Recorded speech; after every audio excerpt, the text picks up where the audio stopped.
Queridos irmãos, a paz do Senhor Jesus Cristo, sejam todos bem-vindos à nossa aula de número 2 e hoje o nosso estudo será a respeito do título Buscando a Verdade através da Teologia. Na nossa aula anterior, nós estudamos a respeito daquela tríade filosófica tão famosa, Sócrates, Platão e Aristóteles. E apesar da sucessão cronológica, da maneira como cada um sucedeu ao outro, Sócrates foi mestre de Platão e Aristóteles foi discípulo de Platão, Platão foi mestre de Aristóteles, nós observamos e verificamos de forma muito curiosa e interessante que a despeito dessa sucessão acadêmica entre eles, as suas visões de mundo eram bastante distintas e mostraram-se insuficientes na busca pela verdade. Também verificamos o como é interessante que as questões filosóficas existam com a pretensão de jamais serem respondidas, porque a sua principal função seria a de provocar, a de questionar, mas não exatamente a de esclarecer. E agora chegamos à lição de número 2, a busca da verdade através da teologia. E o primeiro momento que precisamos ter em nossa aula é uma definição a respeito do que é teologia.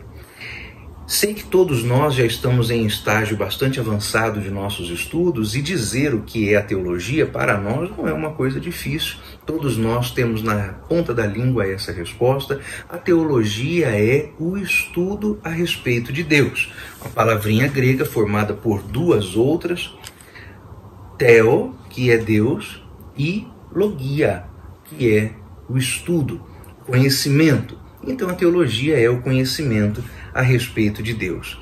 Mas não se trata unicamente de estudar a Deus. Se formos bastante sinceros em nosso coração com essas respostas e buscarmos dar maior profundidade às nossas considerações, nós seremos levados e obrigados a admitir, e é bom que seja assim, que estamos falando de Deus. Ora, se eu vou estudar, deixa eu pegar um objeto bonitinho aqui na minha mesa, se eu vou estudar esse brinquedinho aqui, então eu posso tomar esse brinquedinho nas mãos, que é um caminhãozinho de porcelana. Posso olhar de um lado para o outro, e se meu ímpeto investigativo for muito forte, eu posso até mesmo quebrar para saber o que tem aqui dentro. Mas como eu vou fazer isso com Deus? Eu não posso tomar Deus, não posso estreitar Deus no cadinho de uma definição teológica, eu não posso revirar Deus do avesso. Deus não está em uma mesa de laboratório para que eu o disseque, para que eu o decomponha. Quando nós falamos, por exemplo, a respeito dos chamados atributos de Deus, ainda que eles se encontrem organizados, expostos, revelados nas Sagradas Escrituras, é preciso entender que mesmo estes atributos são arranjos didáticos do próprio Senhor para expor aos homens quem Ele é, como Ele trabalha e o que Ele quer. Mas não daria para que você ou eu pegássemos Deus e buscássemos separar em Deus algum destes atributos ou viéssemos a repartir Deus e descobrir que cada pedacinho é um atributo. Não funciona assim. Então, quando estamos falando do estudo de Deus, estamos falando de algo que tem a ver com estudar, com pesquisar a pessoa do nosso Deus, sendo que Ele não cabe em nossos próprios intentos investigativos. Daí, é melhor compreender que a forma mais acertada de se estudar a respeito de Deus não é como se quer fazer crer na academia, no ambiente científico, com aquela objetividade, aquele distanciamento que os cientistas, de maneira tão superior a todos os outros mortais, dizem ter com relação ao objeto que eles estão estudando. Porque se for assim, meus irmãos, o que nós teremos é uma prática de conhecimento que não pode ser chamada de bíblica ou teológica, mas única e meramente de metafísica, que era o que Aristóteles estava ensinando. Mas nós queremos ir além de um filósofo como ele. A palavra de Deus diz no Salmo 119, no versículo 97, e eu medito sou mais sábio que todos os meus mestres, porque eu medito nos teus estatutos. Bom, se é assim, então eu preciso saber mais, conhecer mais, eu preciso ser mais relevante e profundo, inclusive do que mestres da filosofia como Sócrates, Platão ou Aristóteles. Nas coisas que eu tenho a dizer sobre Deus, se eu meditar nos estatutos do Senhor, certamente eu terei maior e melhor desenvoltura do que eles, que quando chegaram muito perto de poder trazer algum tipo de conhecimento ou definição sobre Deus, algum tipo de revelação sobre Deus, falaram sobre um movedor inamovível, isto é, um ser que colocou o mundo em movimento, mas ele mesmo não aproxima-se do mundo. Isso não tem nada a ver com Deus pessoal das Sagradas Escrituras. Então, para que eu possa estudar realmente a Deus, a melhor forma para isso é relacionar-me com Deus. Ora, meus irmãos, não existe alguém capaz de ensinar sobre a doutrina da salvação se esta pessoa não for salva. Não há quem possa ensinar sobre a atualidade dos dons espirituais de forma plena se esta pessoa não for batizada com o Espírito Santo, não dispuser de relacionamento com o Espírito Santo. Ainda ontem eu estava assistindo a um vídeo que chegou até mim pela internet de um filósofo brasileiro bastante conhecido, muito famoso, um homem muito culto. E ele estava discursando a respeito dos motivos pelos quais ele ama, em seus próprios dizeres, ama e odeia o calvinismo. E a forma como ele definiu o calvinismo reduzia o calvinismo a uma expressão política.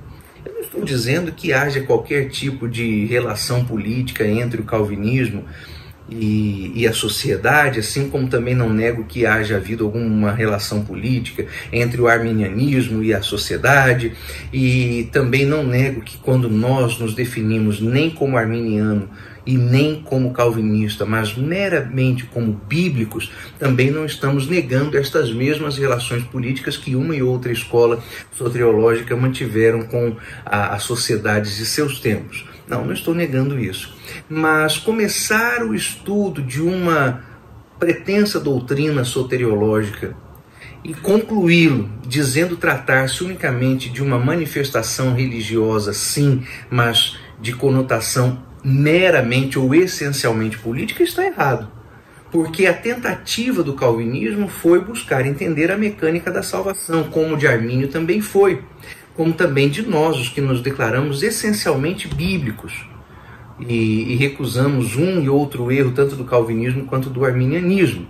Bem, esse filósofo, inclusive, resgatou, por exemplo, que a ideia do calvinismo foi a que promoveu as maiores chances de progresso e prosperidade na economia, no mundo. Isso é uma teoria de Max Weber, e está no seu livro, um clássico chamado A Ética Protestante, o Espírito do Capitalismo.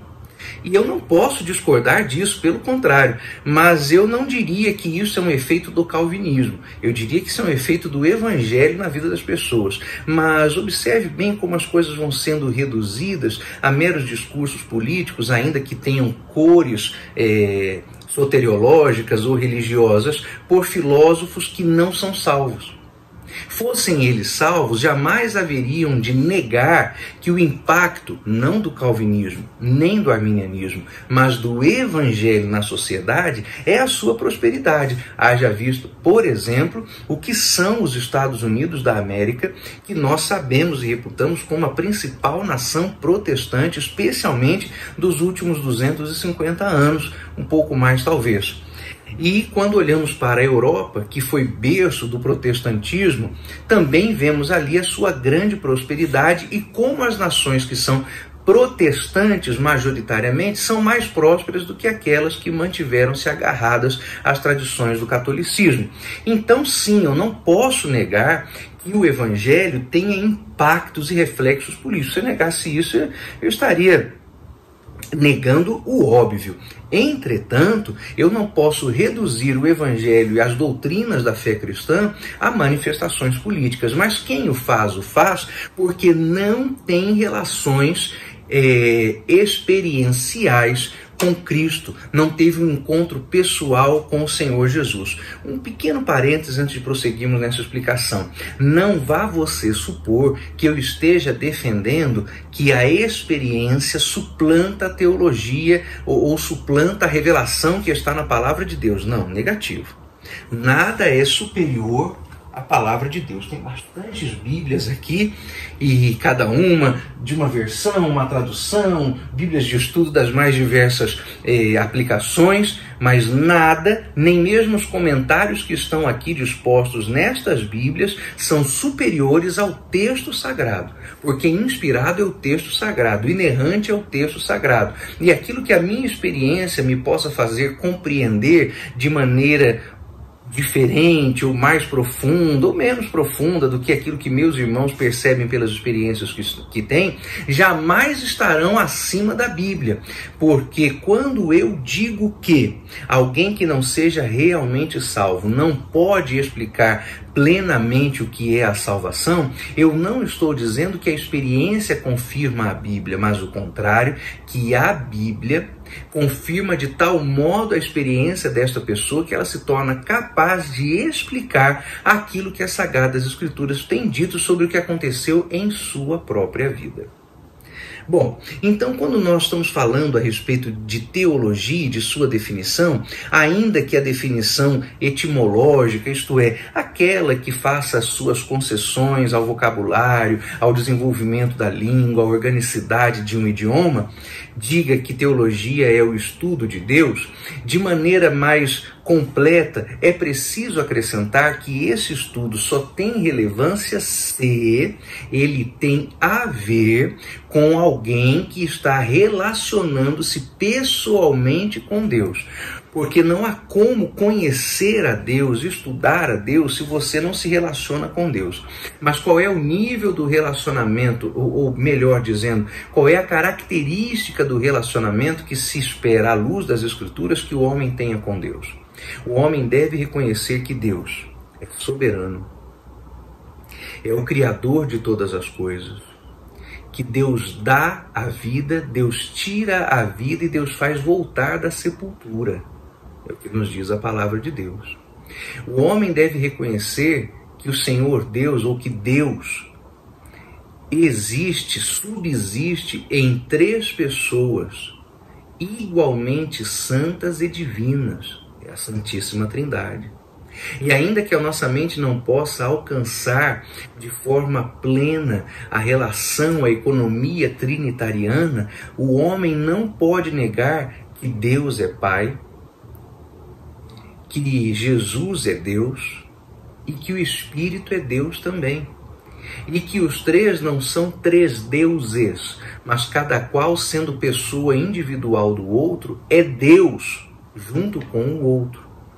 E na simplicidade do pensamento modalista, na fraquezinha do pensamento unicista, saem aqueles que não têm relacionamento pleno com Deus, gritando: heresia, idolatria, é óbvio que Deus é um só. Meus irmãos, trata-se de um mistério, não é uma charada, não é um enigma, é algo que nós podemos conceituar e definir até certo ponto, mas que aceitamos porque o nosso relacionamento com Deus é tal que nós oramos ao Pai em nome do Filho, movidos pelo Espírito.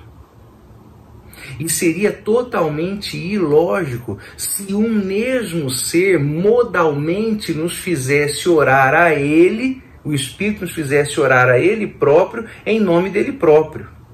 Faz sentido.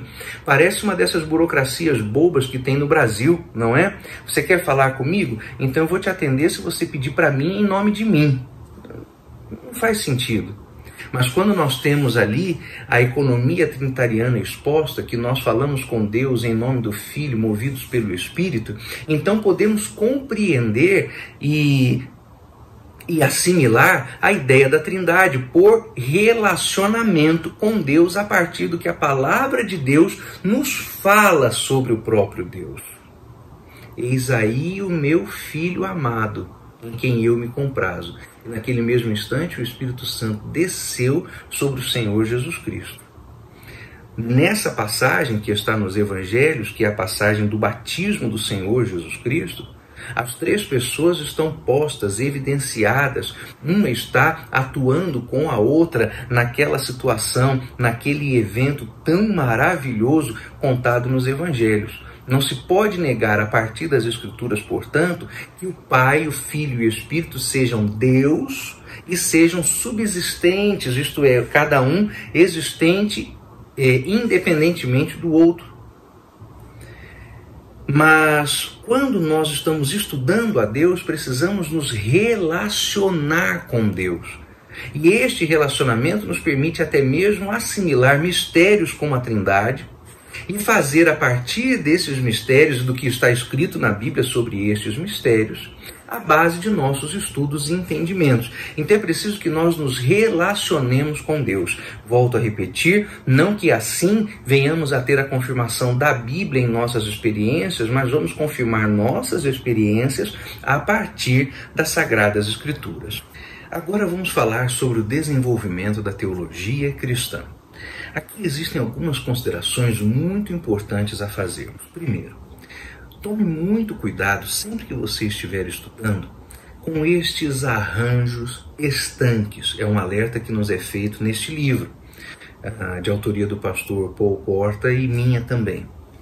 Quando nós estamos estudando teologia ou qualquer outro assunto, existem as classificações, as sistematizações, que são arranjos didáticos, como, por exemplo, dizer que houve a Idade Média, o período moderno, a Idade Contemporânea, e estabelecem-se para isso datas e eventos. Alguém pode vir a pensar que um destes fatos mude mágica e instantaneamente a condição das coisas, de modo que alguém vá dormir na Idade Média e acorde no período moderno. Ora, não é assim. Para alguém dizer e assinalar um fato como sendo responsável por uma mudança histórica, não se pode esquecer que sob este fato há um encadeamento de vários outros. São as chamadas estruturas e conjunturas históricas. A mesma coisa vale, por exemplo, para as classificações teológicas. Então, do ponto de vista histórico, do ponto de vista do recorte meramente temporal, não é errado dizer que a teologia cristã aconteceu, claro, não tinha como ser de outra forma, após a inauguração da igreja, a fundação da igreja, em Atos capítulo 2. Mais especialmente ainda, de forma mais precisa, nós haveremos de situar a produção teológica cristã iniciando-a a partir da segunda metade do primeiro século, da segunda metade do primeiro século da era cristã. Mas estamos falando assim de um recorte histórico, um recorte temporal. Tem que ter muito cuidado com isso, porque se esse tipo de divisão for levado adiante a ferro e fogo, e eu observo isso em muitos trabalhos teológicos. Quando eu digo trabalhos, não estou dizendo trabalhos de alunos, não.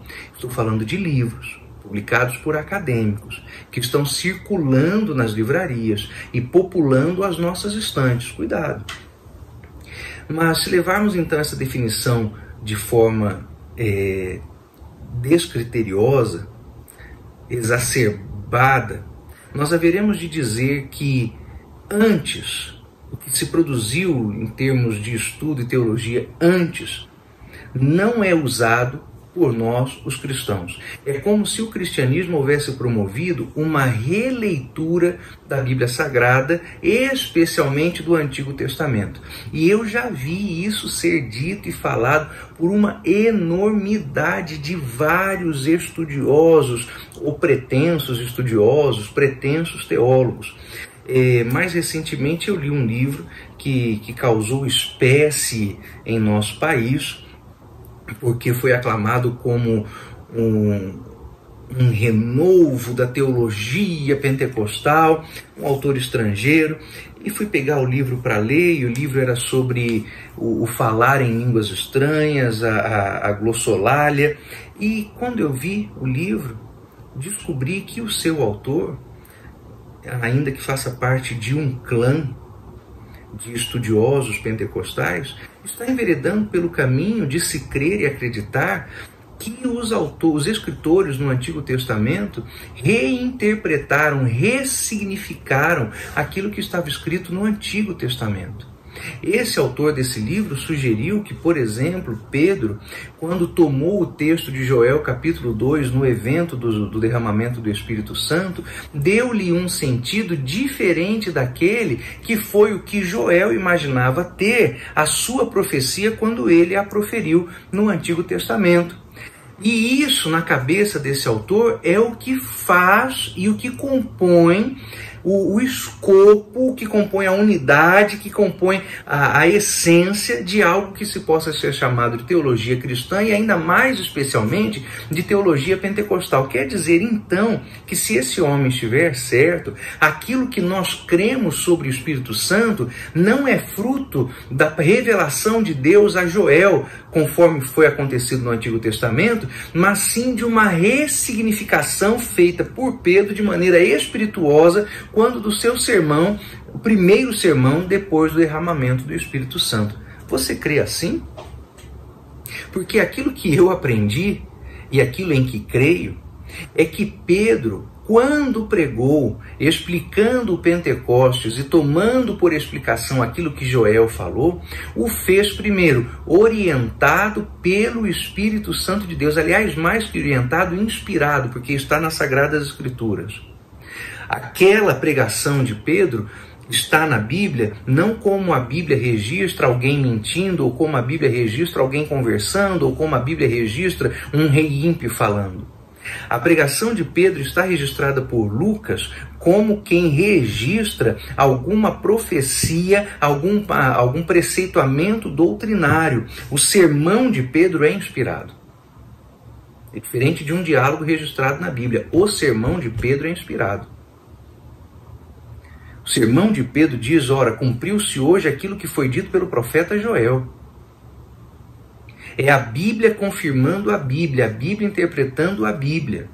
Mas se for crer segundo o que esse teólogo e vários outros como ele estão dizendo, tudo aquilo que nós chamamos de teologia cristã não é apenas produzido a partir da segunda metade do primeiro século, mas é produzido por ressignificação daquilo que foi dito no Antigo Testamento.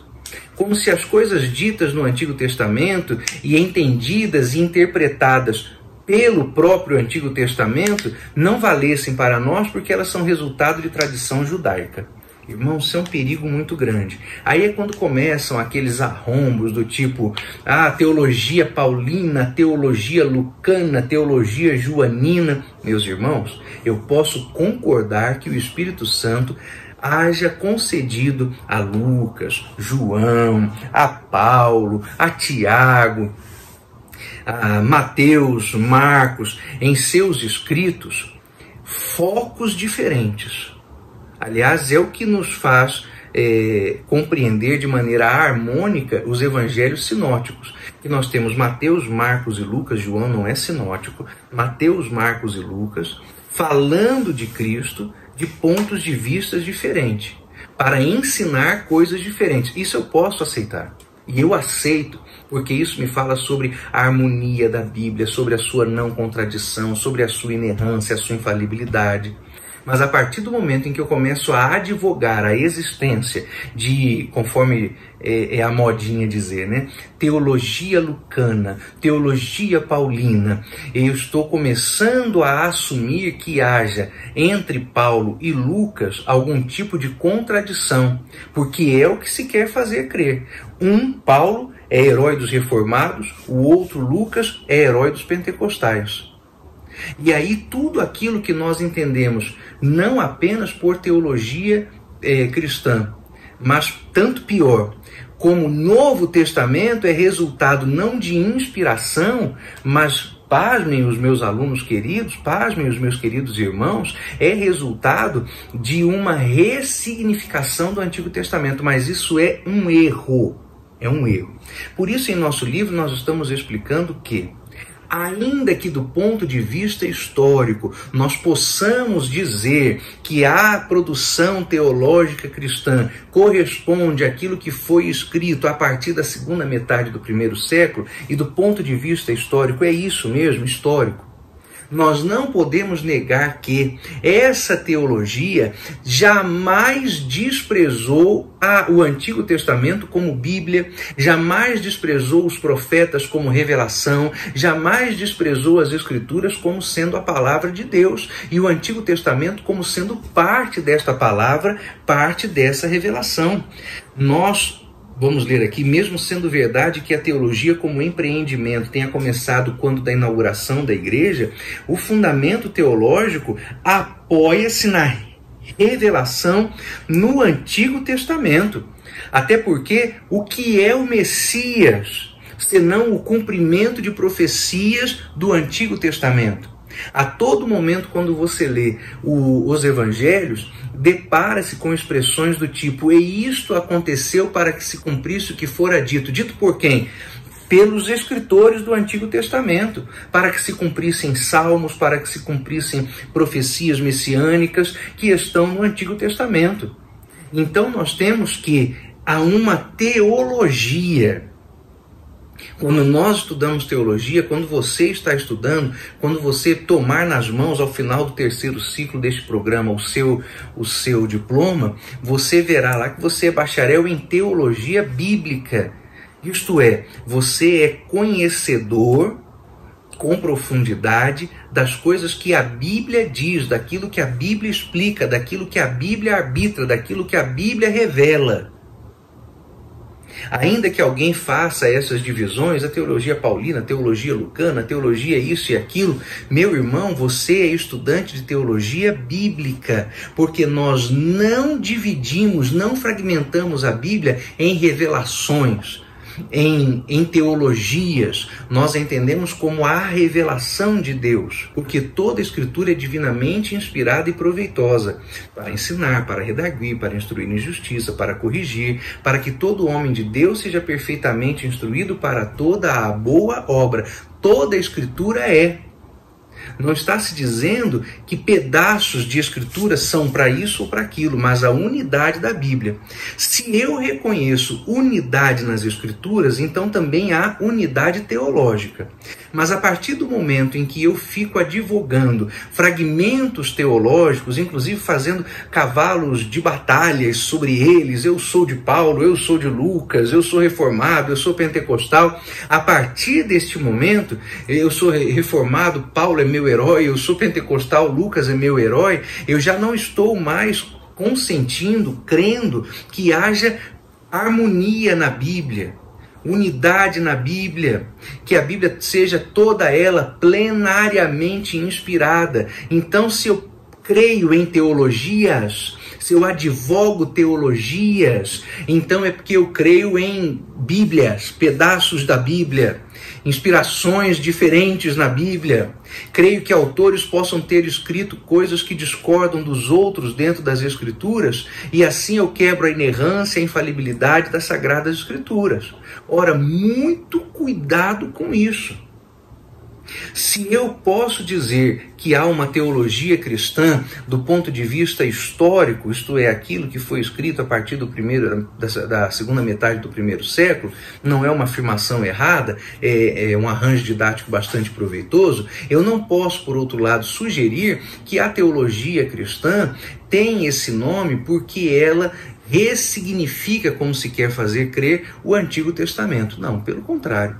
Aquilo que está no Antigo Testamento tem o significado que sempre teve, tanto para nós quanto para os judeus. Não podemos agir e pensar de uma forma diferente dessa. É claro que algumas escolas judaicas, algumas escolas rabínicas faziam interpretação estranha e herética dos textos que tinham diante de si. Nós estamos muito habituados a ver isso. Temos notado isso ao longo dos estudos da teologia histórica. Mas, embora essas escolas rabínicas façam as suas interpretações erradas, questionáveis, heréticas, não significa que a Bíblia tenha diversos significados. Ela tem um só. E aqui, queridos irmãos, fica para nós o grande alerta, que se vamos estudar teologia, devemos ir atrás daquilo que é o sentido original pretendido pelo autor. Quem é o autor da Bíblia? É o Senhor Deus. Moisés, Samuel, Paulo, Mateus, Isaías, Davi, estes são escritores. E você deve buscar o sentido original pretendido pelo autor, que usou os escritores, inspirou os escritores, deu-lhes as palavras a serem colocadas no texto sagrado.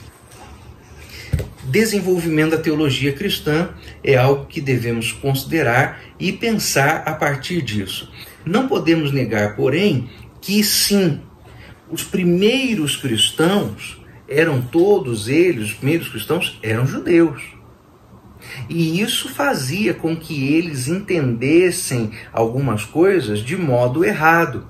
Daí está explicada, por exemplo, a questão dos judaizantes, contra os quais Paulo combateu na sua carta aos Romanos, na sua carta aos Gálatas, contra os quais Paulo deu combate tantas vezes, e o próprio apóstolo Pedro também. Ainda que houve um episódio em que ele haja sido repreensível, de um modo geral, Pedro entendeu que sem problema algum o evangelho era para todos os povos, todas as nações.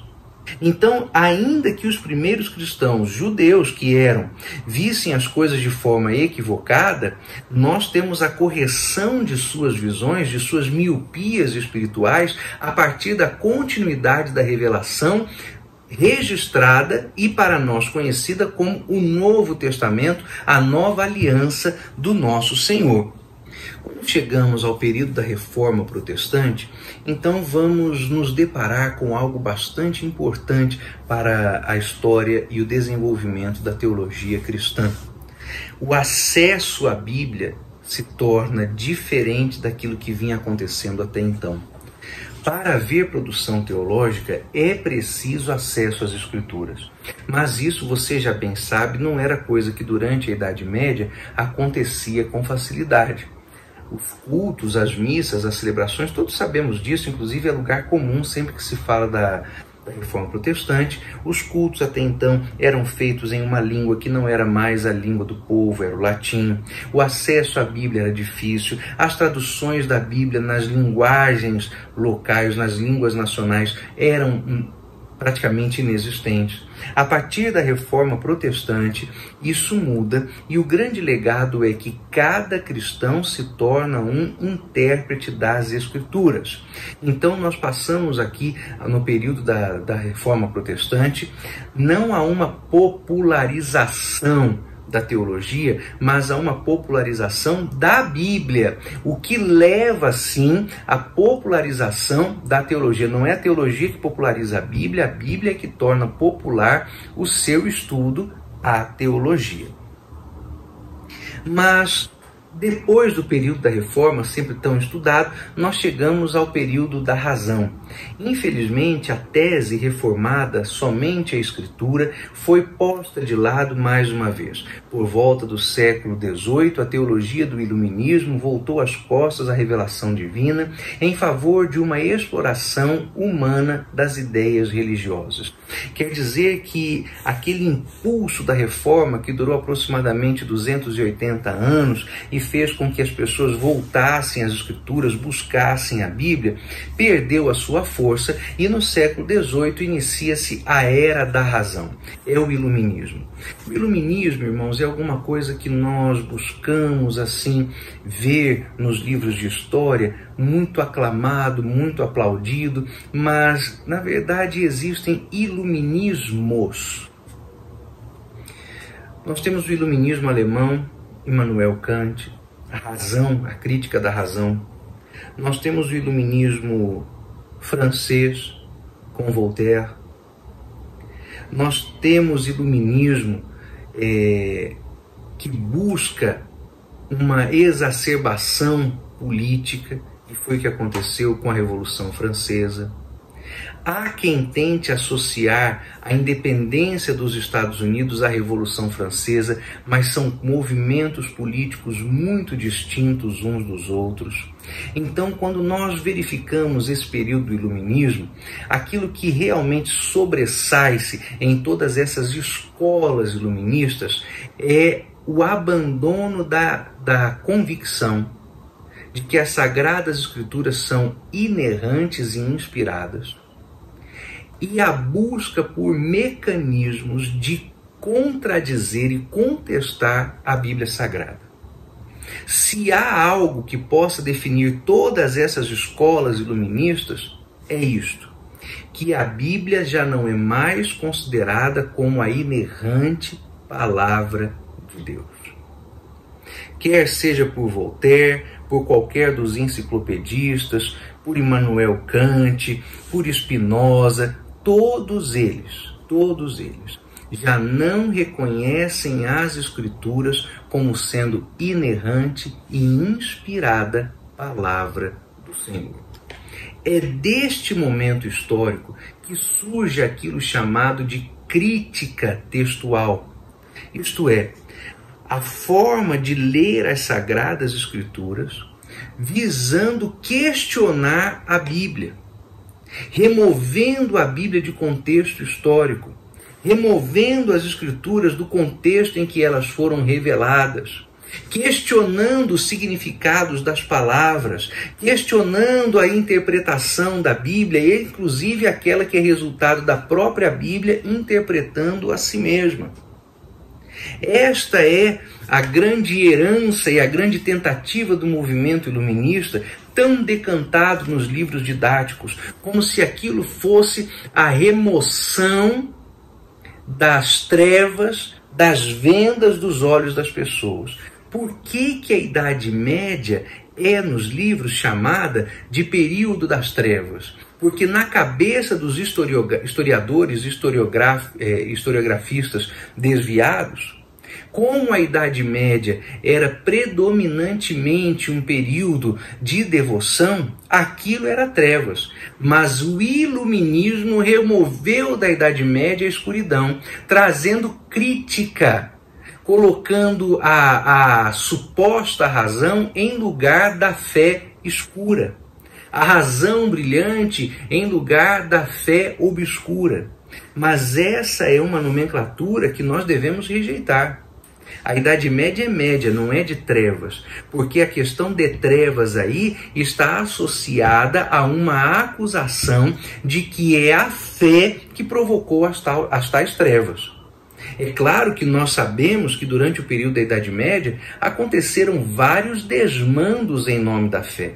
Mas isso, meus irmãos, não significa que eram desmandos ordenados pela Bíblia, ordenados pela fé, mandados por Cristo. Não. Uma coisa é alguém fazer bobagem em nome da fé. E tem muita gente fazendo bobagem em nome de sua fé. Estão aí os homens-bombas, estão aí os grupos que matam menininhas, mutilam as genitálias das crianças, das meninas, tudo em nome da fé. Mas ninguém os chama de trevas, não é? Porque senão as bombas vão começar a explodir ao redor destes críticos. Mas os cristãos, que são sempre tão pacíficos, quase que passivos, a esses podem ser criticados, podem ser zombados. Então, quando a Idade Média é chamada de trevas, é porque se quer fazer crer que naquele período as trevas sejam provocadas por causa da fé. E saindo da Idade das Trevas se entra o quê? No período do Iluminismo, que é caracterizado pelo quê? A crítica da razão. A razão critica a fé, a razão critica a Bíblia, a razão duvida da fé, a razão duvida da Bíblia. Nesse momento, a palavra de Deus começa a ser questionada e abandonada. Surgem vozes que questionam a Bíblia, algumas delas são vozes de ateus, outras são vozes de filósofos deístas, O ateu é o que não crê em Deus. O deísta é aquele que diz que Deus criou o mundo, mas apartou-se do mundo. Na verdade, foi o deísta que se apartou de Deus. Então, esta crítica da razão começou a fazer com que a teologia chamada cristã fosse produzida de maneira diferente do que era até então. Porque toda a produção teológica considerava as Escrituras infalível, inerrante. Agora, a produção teológica tem por objetivo questionar as Escrituras. São as tais releituras. O sotaque desse pessoal é sempre o mesmo, a releitura.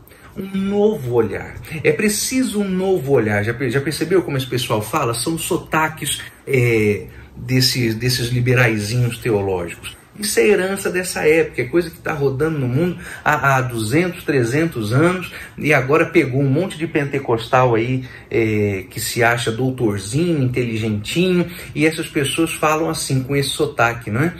A Bíblia vai dizer... Não, a Bíblia não vai dizer nada, meu amigo. A Bíblia diz... A Bíblia afirma, a Bíblia assegura, a Bíblia garante. Toda vez que eu digo, não, mas fulano vai dizer, eu estou dizendo, é a opinião dele. Mas quando eu falo sobre as Escrituras, a Bíblia não vai dizer, a Bíblia já disse, ela já falou. Ela é a palavra de Deus, que sai da boca de Deus e não volta para ele vazia, antes cumpre o que lhe apraz. A Bíblia vai dizer, vocês vão para o inferno, é isso que vai acontecer. Bom, então a crítica da razão contra as Escrituras. Embora a teologia fosse tida certa vez como um discurso sobre Deus, agora ela passou a se reduzir a uma análise das crenças religiosas. É exatamente o que está acontecendo com algum período de atraso, mas com muita sanha, com muita vontade em nosso país, em se substituir o estudo teológico pelo estudo das ciências das religiões. O que certas castas de intelectuais pentecostais andam defendendo por aí, na verdade é uma mentirinha bem velha já, de 3 séculos, é substituir o estudo da Bíblia pelas análises religiosas. Todas as vezes que alguém cede e ao invés de estudar teologia, estudar a Bíblia, estudar Deus, estudar a revelação, vai fazer estudo de análises religiosas, essa pessoa está reduzindo o cristianismo, rebaixando o cristianismo ao nível das outras religiões, das outras ideias religiosas. Só que o cristianismo é a palavra de Deus aplicada ao homem para a salvação do homem. O que é o Evangelho? O Evangelho é o poder de Deus para a transformação daquele que crê. Mas se alguém, ao invés de estudar teologia, passa a estudar análise religiosa, então para esta pessoa, o cristianismo é apenas uma manifestação, como é o candomblé, como é o islamismo, como seria o judaísmo. Isso são as ciências da religião. É esse tipo de coisa que é estudado nos currículos propostos pelo Ministério da Educação. É por esse tipo de coisa que muita gente tem trocado os cursos teológicos livres e que não são comprometidos com a crítica textual, com a crítica da razão, com a crítica ao Evangelho, e vão buscar nessas outras faculdades reconhecidas pelo Ministério da Educação os seus diplomas. E diplomas que não os habilitam em estudo da Bíblia, mas diplomas que os habilitam em análise religiosa. No final, esse povo está chamando o Antigo Testamento, não mais de Antigo Testamento, mas de os escritos antigos dos hebreus. Já não chama mais o Novo Testamento de Novo Testamento, mas de os escritos gentios, os escritos religiosos helenistas. Essas pessoas já não se voltam para as Escrituras para dali encontrar a verdade e ser transformado por elas, mas vão às Escrituras para questionar as Escrituras, para analisar as teologias constantes nas Escrituras. Alguns vão à Bíblia com a ideia de querer discernir na Bíblia o que é palavra de Deus e o que não é. Ora, toda a Bíblia é palavra de Deus. A Bíblia inteira, de ponta a ponta, é palavra de Deus. Então, esse é o período que iniciou-se lá atrás, no Iluminismo, no século XVIII, e que tem feito estragos e devastação terrível em toda a teologia produzida desde então. Nesse momento, a Bíblia é questionada mesmo, e alguns questionamentos são ridículos. Por exemplo, vou citar só um, pequenininho. Por exemplo, questionamentos e ataques voltados às narrações que estão na Bíblia a respeito de milagres maravilhosos como a abertura do Mar Vermelho. E se quer fazer da abertura do Mar Vermelho alguma coisa folclórica, mitológica, simbólica, nunca um evento literal. Quando alguém quer reconhecer a abertura do Mar Vermelho como um evento literal, diz que a abertura do Mar Vermelho não foi naquele braço de mar, conforme se registra na geografia bíblica, mas foi numa lagoazinha chamada Mar de Juncos, e foi ali, depois de quem sabe, um tsunami que fez aquele nível de água da lagoa do Mar dos Juncos baixar, que Israel passou, coisas do tipo. Meus irmãos, os argumentos são os mais esdrúxulos e escandalosos possíveis. Não duvide. É risível. É apavorante, é pavoroso ver como essas pessoas criam argumentos para crer e explicar as coisas à luz de sua razão, e eu concordo com Norman Geisler, como disse, que para ser ateu é preciso muita fé. É mais fácil crer em Deus, exige menos fé crer em Deus do que crer nessas abordagens críticas e ateias. Como então nós vamos acessar a verdade através da teologia? Nós temos que partir de alguns pressupostos quando estudamos a Bíblia. E o que são os pressupostos? São as coisas que nós conhecemos por antemão ou nas quais cremos antecipadamente quando vamos cuidar de algum assunto intelectual.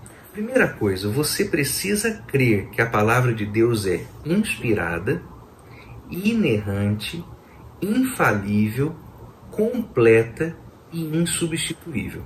E agora, irmãos, nós precisamos acrescentar uma outra palavrinha nessa lista, porque o combate pela fé é piorado a cada dia pelas mentiras que Satanás levanta. Você também precisa crer que a Bíblia é atual. Se você não crê nestas coisas, nunca você conhecerá a verdade a partir das Escrituras. Eu sei que alguém vai dizer assim, não, mas isso aí é doutrinação. Querer que alguém se aproxime da Bíblia deste jeito significa retirar da pessoa a possibilidade qualquer de criticar, a possibilidade de racionalizar, de raciocinar. Meus irmãos, de forma alguma. De forma alguma. Se você, por acaso, tem dúvidas sobre a Bíblia ser inspirada, infalível, inerrante, completa, insubstituível e atualizada, eu lhe digo uma coisa. Pega a Bíblia e leia. E você será convencido de que a Bíblia é isso. Porque é isso que ela é. Todas as vezes que a ciência é conclusiva, ela o é para concordar com a Bíblia. Nos pontos em que a ciência está se debatendo, ela está se debatendo com coisas que quer desmentir nas Escrituras, mas ela sequer consegue chegar a um consenso para daí poder rebater a Bíblia. Vamos verificar, por exemplo, onde de fato já houve conclusão científica e a ciência se acomodou, não discute mais esses assuntos, e aí ela confirma as Escrituras, concorda com as Escrituras. Por exemplo, nós somos de barro. A Bíblia diz que o homem foi feito do pó da terra. De longa data, a Bíblia afirma que o homem foi formado do barro e que volta a ser pó depois que morre. Gênesis 2:7, Jó 33:6, Gênesis 3:19. Recentemente descobriu-se que os ingredientes necessários para produzir um ser humano podem ser encontrados no solo, e uma pesquisa publicada na revista Science de 2003 sugeriu que a vida na Terra surgiu do barro. Correntes marítimas. O Salmo 8, versículo 8, escrito 1000 anos antes de Cristo, já falava nos caminhos nos mares. e isso estimulou Matthew Murray, pai da oceanografia, a estudar e descobrir as correntes marítimas em 1847. O ciclo da água. Segundo as Escrituras, a água evapora dos oceanos e de outras fontes, cai no solo em forma de chuva, neve ou granizo, alimentando os rios e as nascentes. Jó 36 e 27, Eclesiastes capítulo 1, verso 7, há rios alimentados por geleiras, rios alimentados por vapores, rios que se formam apenas em período de chuva, seu ciclo da água, conforme a Bíblia já descrevia. Fogo no interior da terra. Os desenhos dos livros apresentam um núcleo incandescente em chamas na terra, formado por magma. Isso é muito conhecido. Só que Jó, no capítulo 28 e 5 lá do seu livro, já faz referência a isto quanto ao interior da terra. A Bíblia já fazia essas afirmações. Essa é uma clássica. A terra é esférica.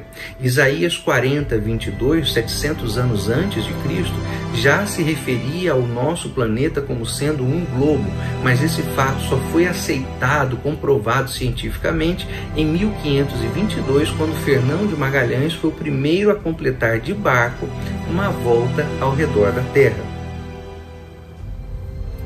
Sobre o universo o mundo está suspenso no nada. Jó 26,7 já diz que Deus mantém a terra suspensa sobre o nada, o que contrariava o pensamento de muitos povos que imaginavam que o mundo, o globo terrestre, estava se apoiando nos ombros de um gigante. Por exemplo, os gregos diziam que o mundo estava se apoiando sobre o gigante Atlas. Daí vem o nome das coleções de mapas, Atlas. Mas isso só foi contestado cientificamente em 1650. Só que a Bíblia já dizia sobre isso muito tempo antes. O começo do universo. Durante muito tempo se imaginou que o universo era infinito, eterno, imutável. Mas Hebreus capítulo 11, verso 3, já indica que o universo teve um começo, foi criado, partiu do nada pela palavra de Deus. Agora, estudos bem recentes indicam que o espaço-tempo teve uma origem e se expande. É lógico, se ele se expande é porque pode ser medido em expansão, se pode ser medido é porque teve começo. As primeiras evidências disso foram registradas em 1927. O ar tem peso. Jó 28, 25, 1500 anos antes de Cristo, disse isso. Embora a atmosfera seja invisível, ela tem peso, ela tem massa. O barômetro, que é um instrumento usado para marcar a pressão, o peso do ar, a pressão atmosférica, no entanto, só surgiu no ano 1643. A lista é longa. Então você observa que todos esses pontos que eu estou dizendo são aqueles em que hoje a ciência é concorde. E se a ciência, quando a ciência concorda, quando ela se acerta com certo ponto, com certa questão, ela acerta-se a ele para concordar com as Escrituras. Onde a ciência está se debatendo são nos pontos que ela não conseguiu ainda desmentir as Escrituras. Isso tudo nos fala, portanto, meus irmãos, do caráter das Escrituras como inspirada, inerrante, infalível. Se para estas coisas a Bíblia não errou, se para estas coisas a Bíblia é inerrante, ela também é infalível quanto a outras. A inerrância da Bíblia tem a ver com as suas afirmações a respeito daquilo que foi ou que é.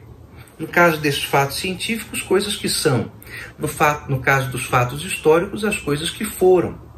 E nós vemos a arqueologia bíblica, que de forma muito interessante, é bom você observar, começou a se erguer, começou a se levantar de forma relevante exatamente durante o período em que a crítica da razão no século XVIII começou a questionar as Escrituras. Deus é maravilhoso, não é?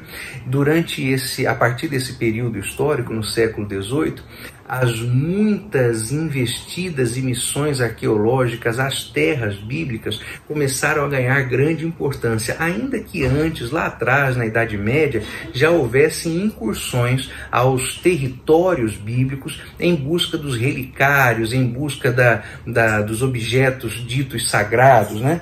Nós temos alguns testemunhos históricos que são bastante interessantes. No período da Reforma Protestante, para zombar dos relicários católicos, alguém escreveu que se todas as lascas da cruz encontradas na Europa fossem juntadas, daria para construir um barco.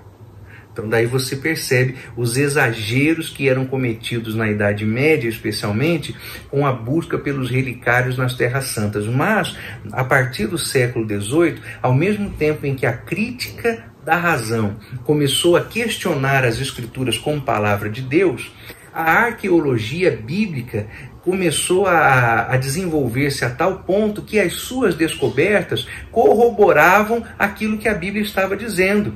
Então, cidades inteiras foram escavadas da areia a partir do século XVIII. Os primeiros arqueólogos bíblicos eram praticamente todos eles militares e levaram para lá suas técnicas de escavação arqueológica para revirar a terra e buscar as informações arqueológicas, e essas informações, conforme iam aparecendo e vão aparecendo, só fazem confirmar a Bíblia. Então, ao mesmo tempo em que o homem cria, emula, formula os seus fatos para questionar, por outro lado, os reais fatos, aqueles que existem de verdade, não são fruto de argumento de mentes desviadas, só fazem confirmar a Bíblia Sagrada. Então, nós temos aqui que a Bíblia, quanto às coisas que são os fatos científicos ou as coisas que foram os fatos históricos, é inerrante. Também, lendo a Bíblia e estudando a Bíblia, você vai concordar que a palavra de Deus é completa.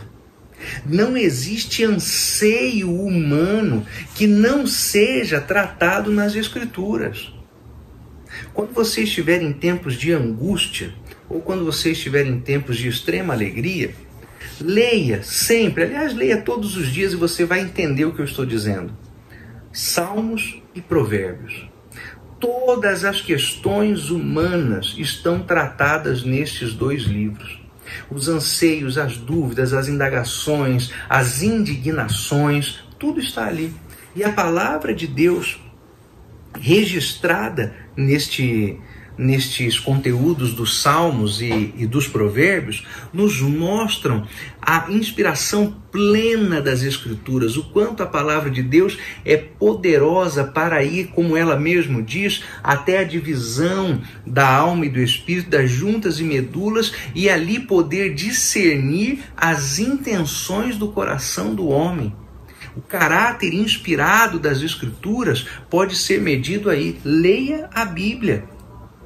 Você verá que se a Bíblia não erra quanto ao ser humano, se a Bíblia não erra quanto às coisas que são ou às coisas que foram, ela não erra quanto às coisas futuras.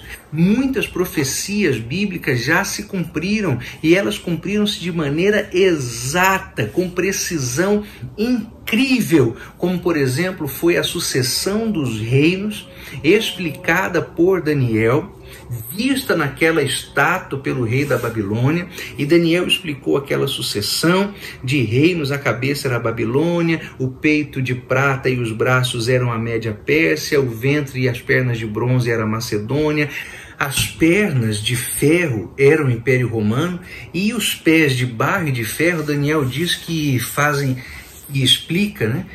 alusão não a um reino, mas vários reinos que se dão pela semente humana, mas não formam uma unidade. É a União Europeia, irmãos. Então você observa as profecias se cumprindo, e aí está provado que a palavra de Deus é infalível. Bom, ela é inspirada, ela é inerrante, ela é infalível, a palavra de Deus é eterna.